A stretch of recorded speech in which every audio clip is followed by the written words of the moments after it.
Гомер китабымна альбом кебек, карап чыгарга дип бирсәләр, яшьлек дигән 3-4 битен урлар идем.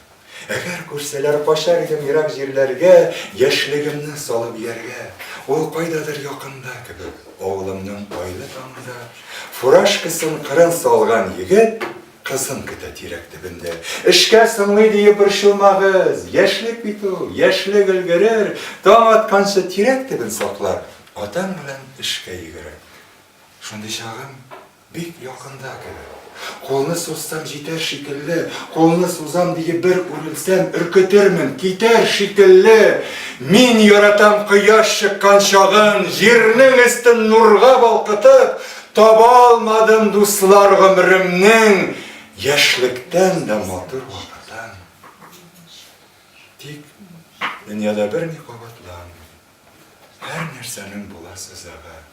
Яшьлекнең дә әгәр кабатланса, булмас иде бәлки кызыгы.